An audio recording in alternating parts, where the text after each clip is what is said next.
Assalamualaikum warahmatullahi wabarakatuh. Dan salam sejahtera untuk kalian yang selalu setia mendengarkan cerita kami. Jangan lupa tuliskan harapan dan keinginan kalian di kolom komentar. Semoga apapun yang kalian impikan segera terkabul. Buat kalian yang belum subscribe, klik tombol subscribe sekarang juga agar kami lebih semangat berbagi kisah yang inspiratif, unik, dan menarik buat kalian semua. Nah, di video kali ini kita akan mengupas tuntas kisah menakjubkan tentang akhir hidup Dajjal, sosok penuh fitnah yang membawa kehancuran, serta mengungkap tempat awal kemunculannya yang menjadi titik awal dari perjalanan terakhirnya. Penasaran dengan kisahnya? Yuk, langsung saja kita mulai. Di akhir zaman nanti, di sebuah tempat yang bernama Khurasan, yang menjadi sebuah nama provinsi di sebelah timur Republik Islam Iran. Sebuah sosok mengerikan bernama Dajjal muncul membawa fitnah besar yang menggetarkan bumi. Ia menyebarkan tipu daya dan kehancuran ke seluruh penjuru dunia, mendekati Madinah dengan niat jahat. Namun, pasukan malaikat penjaga kota suci itu menggiring Dajjal ke arah Syam, mengalihkan langkahnya ke utara. Dajjal bersama 70.000 pasukan Yahudi yang bersenjata lengkap bergerak mengepung Damaskus di Suriah, tempat Imam Mahdi dan kaum muslimin berkumpul. Kaum muslimin baru saja pulang dengan kemenangan gemilang setelah menaklukkan Konstantinopel.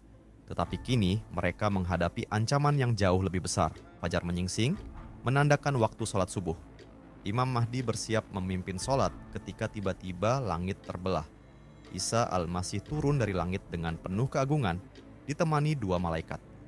Imam Mahdi dengan hormat mempersilakan Isa Al-Masih menjadi imam, namun Isa menolak, memberi kehormatan kepada Imam Mahdi. Setelah sholat usai, Isa Al-Masih memberikan perintah kepada kaum muslimin untuk membuka gerbang masjid. Ketika pintu terbuka, Dajjal dan pasukannya sudah mengepung mereka dengan rapat. Dalam momen genting itu, pertempuran dahsyat pun tak terelakkan. Di bawah kepemimpinan Imam Mahdi dan Isa Al-Masih, kaum muslimin berjuang dengan keberanian luar biasa melawan pasukan Dajjal yang tangguh. Namun, kehadiran Isa Al-Masih menjadi bencana bagi Dajjal. Dalam satu pandangan, tubuh Dajjal mulai meleleh seperti garam yang larut dalam air. Ketakutan mencekam membuat Dajjal melarikan diri. Isa Al-Masih tak tinggal diam. Dengan langkah pasti, ia mengejar Dajjal hingga ke gerbang Lot di Palestina. Di sana, Isa Al-Masih mengakhiri hidup Dajjal dengan satu tusukan tombak yang menghancurkan kejahatan abadi itu. Pasukan Yahudi yang tadinya penuh percaya diri, kini tercerai-berai. Mereka melarikan diri, bersembunyi di balik pepohonan dan bebatuan. Namun, keajaiban terjadi. Pohon dan batu itu berbicara, mengungkap persembunyian mereka, kecuali pohon Garqad yang tetap diam. Sementara itu, bagi anak-anak, kaum wanita, lansia, maupun kaum muslim yang tidak ikut berperang, Mekkah dan Madinah adalah sebaik-baik tempat untuk berlindung dari fitnah Dajjal. Bagi kaum muslimin yang bertempat tinggal di luar dua wilayah tersebut, Rasulullah telah mengajarkan kepada kita bagaimana caranya untuk berlindung dari fitnah Dajjal. Setelah meraih kemenangan gemilang dengan menaklukkan Konstantinopel, Imam Mahdi dan pasukan kaum muslimin bersiap menghadapi ancaman yang jauh lebih besar, yakni Dajjal dan para pengikutnya dari kaum Yahudi. Persiapan ini membawa mereka ke Damaskus, ke Masjid Jami Al-Umawi, sebuah tempat yang syarat sejarah dan penuh keagungan. Menjelang waktu subuh, ketika iqamah telah dikumandangkan di Masjid Jami Al-Umawi, masjid megah yang berdiri kokoh di jantung Damaskus.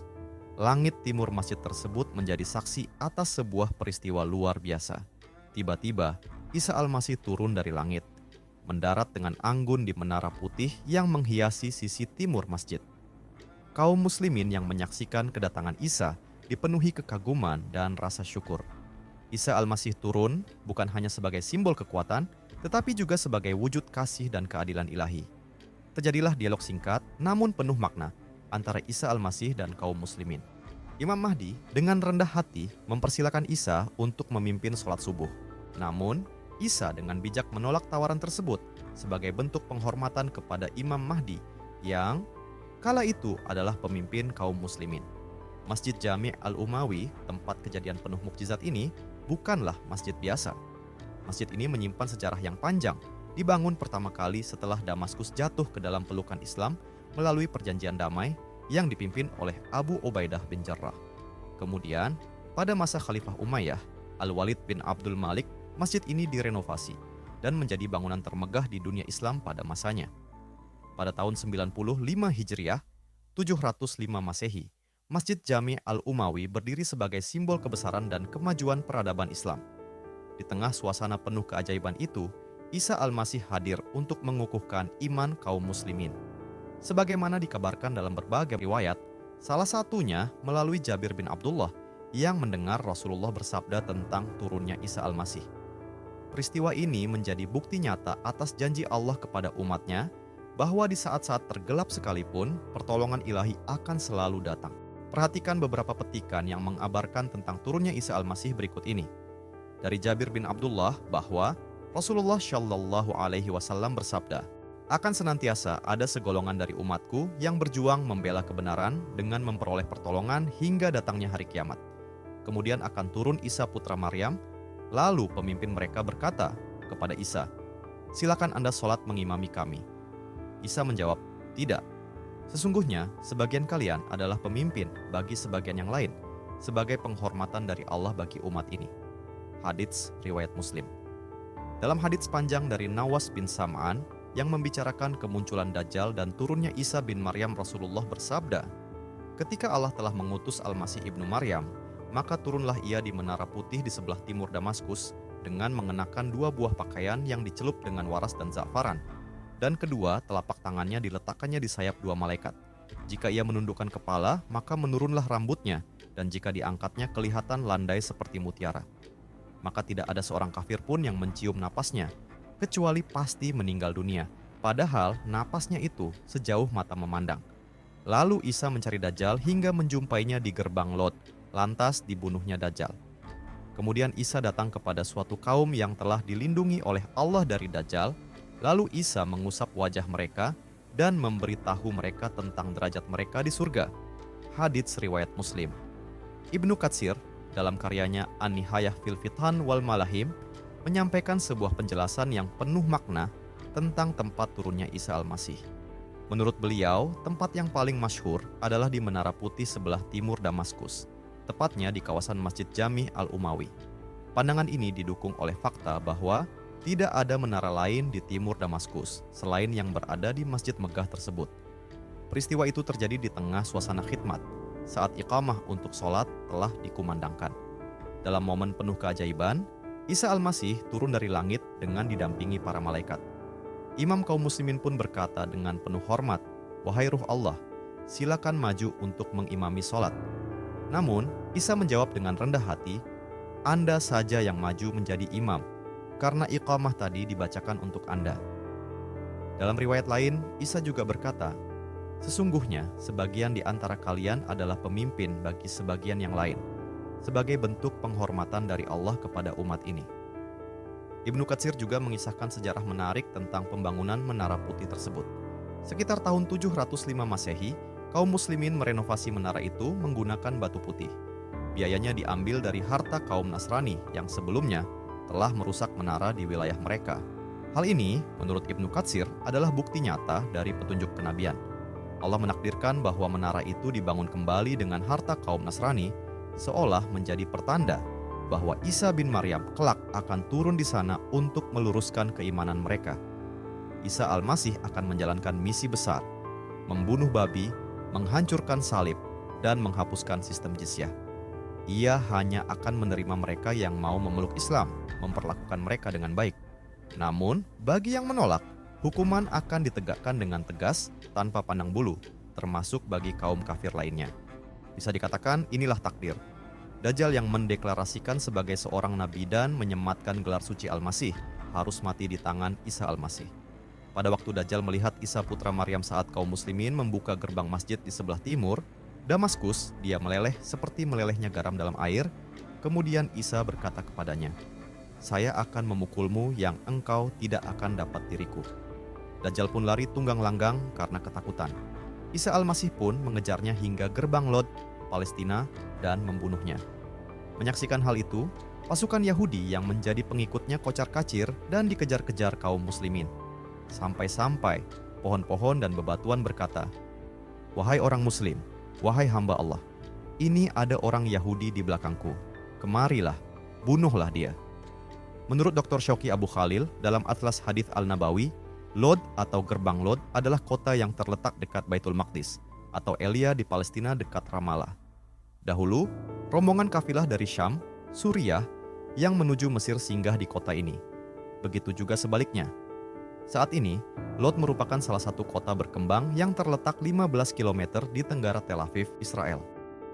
Kota seluas 12,226 km persegi ini sebenarnya sudah muncul sejak periode Kanaan. Temuan tembikar di daerah tersebut menunjukkan kota Lod telah eksis sejak 5.600 hingga 5.250 sebelum Masehi.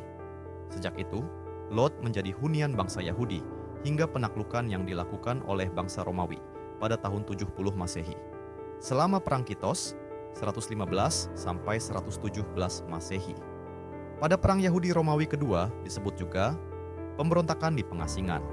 Tentara Romawi mengepung kota Lod dan mengganti namanya menjadi Lida. Sedangkan nama Kitos sendiri diambil dari Jenderal Lucius Quietus yang dengan brutal memadamkan pemberontakan Yahudi di Mesopotamia. Pada saat itu, terjadi pemberontakan Yahudi dipimpin oleh Julian dan Papus. Lida kemudian dikuasai dan banyak Yahudi yang dieksekusi. Pembunuhan Lida sering digunakan sebagai kalimat pujian di dalam Talmud. Saat itu, Romawi memang tengah melakukan kristenisasi besar-besaran di daerah kekuasaannya. Pada abad ketiga, Kekaisaran Septimius Severus mengangkat status Lod menjadi sebuah kota dengan nama Colonia Lucia Septimia Severa Diospolis. Nama Diospolis sendiri berarti kota para dewa, mencerminkan kemegahan dan kehormatan kota ini pada masanya. Namun, pada abad ke-6 Masehi, kota ini berganti nama menjadi Georgiopolis untuk menghormati Saint George, seorang prajurit Kekaisaran Diocletian. Sebagai penghormatan, sebuah gereja besar dengan nama Saint George dibangun di sana. Pada tahun 636 Masehi, Palestina ditaklukkan oleh tentara muslimin yang dipimpin oleh Khalid bin Walid. Dalam penaklukan ini, Lod menjadi pusat administratif Provinsi Filastin, meskipun kemudian ibu kota provinsi dipindahkan ke Ramallah. Sejarah Lod kembali berubah pada abad ke-11 Masehi. Pada tahun 1099, kota ini direbut oleh tentara salib dan dinamai Saint George de Lida. Namun, dominasi tentara salib berakhir ketika Salahuddin al-Ayyubi merebut kota itu pada tahun 1191. Menurut seorang penjelajah Yahudi, Benjamin Tudela, pada masa Salahuddin, sebanyak 1170 keluarga Yahudi tinggal di Lod. Pada pertengahan abad ke-19, Lod menjadi tempat migrasi para pedagang Yahudi. Namun, ketegangan semakin meningkat, terutama setelah kerusuhan Jaffa tahun 1921 yang memaksa banyak penduduk Yahudi meninggalkan kota tersebut. Selama periode ini, Lod berada di bawah administrasi mandat Inggris di Palestina, yang merupakan keputusan Liga Bangsa-Bangsa pasca Perang Dunia Pertama, tahun 1914 hingga 1918. Saat Perang Dunia Kedua, tahun 1939 hingga 1945, Inggris menjadikan Lod sebagai lokasi strategis dengan mendirikan pos militer dan stasiun kereta. Perubahan besar terjadi pada tahun 1947 ketika Perserikatan Bangsa-Bangsa, PBB, mengusulkan pembagian Palestina menjadi dua wilayah, untuk bangsa Yahudi dan Arab. Lod termasuk dalam wilayah Arab, tetapi rencana ini ditolak oleh bangsa Arab. Setelah Israel memproklamasikan kemerdekaannya pada 14 Mei 1948, mereka menyerang dan merebut beberapa daerah Arab, termasuk Lod. Selama Perang tahun 1948, populasi di Lod meningkat pesat hingga mencapai 50.000 jiwa. Mayoritas di antaranya adalah pengungsi Arab. Namun, dalam tragedi yang memilukan, antara 700 hingga 1.056 orang Arab diusir atas perintah komando Israel. Mereka dipaksa berjalan sejauh 17 km menuju garis Legiun Arab pada hari terpanas tahun itu. Banyak yang gugur akibat kelelahan dan dehidrasi. Setelah Lod jatuh ke tangan Israel, sebagian besar rumah penduduk Arab tidak dikembalikan kepada pemiliknya. Penduduk Yahudi yang bermigrasi dari berbagai negara mulai mendominasi kota tersebut. Pada Agustus 1948, imigran Yahudi dari Maroko dan Tunisia mulai berdatangan, disusul oleh mereka dari Ethiopia dan Uni Soviet. Lod, yang sejak awal memiliki sejarah sebagai kota Yahudi, kini kembali menjadi salah satu pusat komunitas Yahudi yang berkembang pesat. Berikut beberapa hadits yang menerangkan tentang kematian Dajjal di gerbang Lot. Dari Abdullah bin Amr bersabda bahwa Rasulullah Shallallahu Alaihi Wasallam bersabda, akan muncul Dajjal di tengah-tengah umatku. Lalu Allah mengutus Isa bin Maryam, seolah-olah dia itu Urwah bin Mas'ud, lalu mencari Dajjal, lantas membunuhnya. Hadits riwayat Muslim.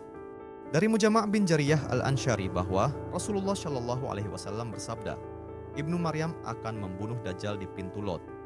Hadits riwayat Ahmad dan Tirmidzi. Dari Nawas bin Sam'an bahwa Rasulullah bersabda, maka tidak ada bagi orang kafir yang mencium napasnya kecuali ia meninggal dunia dan napasnya itu sejauh pandangan matanya. Kemudian ia dicari oleh Isa hingga ditemukan di gerbang Lot, lantas dibunuhnya. Hadits riwayat Muslim.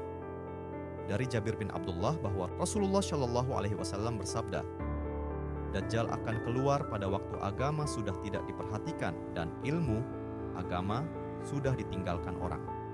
Kemudian turunlah Isa ibnu Maryam, lalu beliau menyeru pada waktu sahur dengan mengatakan, wahai manusia, apakah yang menghalangi kamu untuk keluar menghadapi pembohong yang buruk ini? Mereka berkata, ini seorang lelaki bangsa jin. Lalu mereka keluar, tiba-tiba mereka jumpai Isa bin Maryam, lantas diiqamati untuk sholat, dan orang-orang pun berkata kepada beliau, silakan Anda maju untuk menjadi imam, wahai ruh Allah. Beliau menjawab, hendaklah imam kalian saja yang maju ke depan untuk mengimami sholat. Maka ketika beliau selesai menunaikan sholat subuh, orang-orang keluar menemui beliau. Maka sang pembohong, Dajjal, melihat beliau, dia meleleh seperti melelehnya garam dalam air, lalu beliau menuju kepadanya dan membunuhnya, hingga pohon-pohon dan batu-batu berkata, wahai ruh Allah, ini ada orang Yahudi, maka tidak ada seorang yang mengikuti Dajjal melainkan dibunuhnya. Hadits riwayat Ahmad. Setelah berhasil memadamkan fitnah Dajjal, Isa al-Masih memiliki 3 misi besar lainnya yang akan mengubah wajah dunia. Pertama, ia akan menghapus semua syariat yang tidak sesuai dan menetapkan hukum hanya berdasarkan ajaran Islam. Kedua, Isa akan menghapus kebencian dan permusuhan di antara umat manusia, menciptakan suasana damai dan penuh rasa aman serta kemakmuran di seluruh penjuru dunia. Ketiga, ia akan membinasakan Yakjuj dan Makjuj, 2 kekuatan perusak yang akan muncul setelah Dajjal membawa kehancuran yang dahsyat di muka bumi.